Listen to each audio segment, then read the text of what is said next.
is the highest mission of Christ given to the church. We should know, or we should be asking, what is a disciple? And how are they made? Notice the Lord didn't say make converts. So salvation is just the beginning, but not the end. Notice he didn't say make churchgoers. Notice he didn't say make church members. Ain't this what we do? We turn these into circuses all around America to hear men preach. We go out after this, you don't care about nothing we said. We go, we eat, we dance, we have fun. We live like demons all week, come back, do it again. Live like demons all week, come back, do. Your life never connects with the mission of Christ. And then we die and we say stuff like, Lord, Lord, did I not do all of this in your name?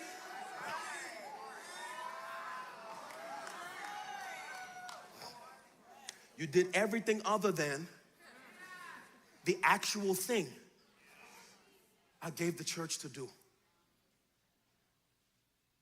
So what is a disciple?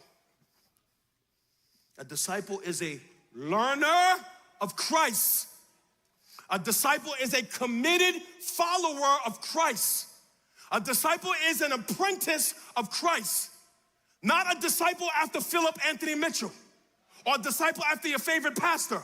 A disciple is a person who learns of the words of Christ, learns of the ways of Christ. That's why you should be thankful when you're around biblical teachers who's teaching you the scriptures and not just their opinions.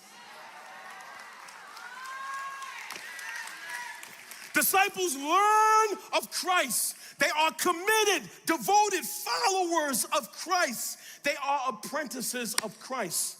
Now, the commission is clear, but the methodology is not. How do you make disciples? The Lord didn't say. So since he didn't say, we can either trust the book of a man or we could trust the Gospels. How did Jesus make disciples? How did he make disciples? He walked up on men who were fishermen, businessmen, far away. He said, watch, follow me, and I will make you fishers of men. So we know discipleship begins with evangelism. It begins with us praying for people to be saved. It begins with us, man, sharing the gospel with others. It begins with us having conversations in the Uber ride with the Muslim driver who's headed to hell. Come on, man. Come on, man. It begins with us caring about people that got your last name who are headed to hell. It begins with us kneeling down and praying, Lord, save my mother, save my father, work on my brother, work on my sister. It begins with me sending a passage of scripture to an unsaved loved one. It begins with me having a conversation in the nail shop by the person right next to me. It begins with me caring about the work of winning souls to the lost. And then after that, we see Jesus spending time with his disciples in intimate moments. So we know disciples have to be in community. But yet people say, man, I love Jesus, but I hate the church. That's not a disciple. That's a misguided believer. We see Jesus correcting them when they had attitudes that wasn't right. So we know that disciples have to grow in character. We see Jesus sending them out to do ministry. So we know disciples should be people that are moved to serve.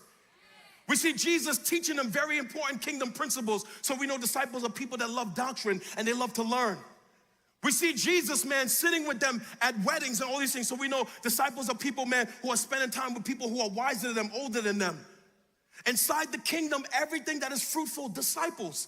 Going to church helps the disciple. Listening to Christian podcasts helps the disciple. Reading the Bible with other people helps the disciple. Being connected with people who are older than you, wiser than you, stronger than you in the spirit, that helps the disciple. Pouring into others makes disciples. Being poured into makes disciples. Sitting at Starbucks and having a Bible study helps to make disciples. Seeing your girlfriend who stopped coming to church and you say, boo, you tripping, you offended for what? Man, give them people a grace. Get your tail back in church next week.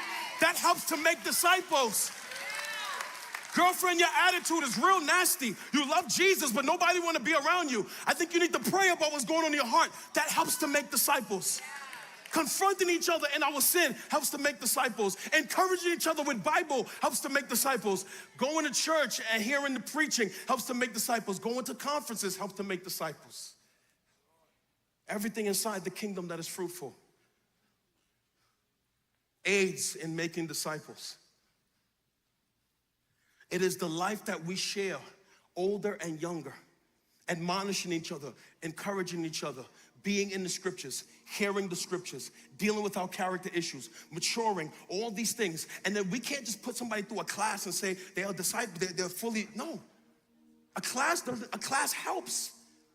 Jesus spent 3.5 years with these men. So give people at least 3 years. Let's look for fruit in 3 years and see, man, is there a committed follower of Jesus? And as we keep each other on this straight and narrow road, we look up a few years from now and say, you're stronger today in the spirit than you was a few years ago.